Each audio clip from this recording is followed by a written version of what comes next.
Herkese merhaba arkadaşlar, kanalıma hoş geldiniz. Yeni bir videoyla karşınızdayım. Türkiye'nin güzel oyuncusu Ebru Şahin'den yepyeni görüntüler geldi.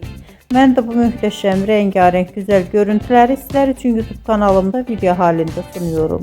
Umarım beğenirsiniz. Arkadaşlar, videomu beğendiyseniz kanalımı izlemeyi ve bildirim butonuna basmayı unutmayın. Şimdilik benden bu kadar olsun. Yeni videomuzda görüşmek üzere. Hoşça kalın, sağlıklı kalın. Umarım videomu sona kadar izleyeceksiniz ve beğeneceksiniz. İyi seyirler.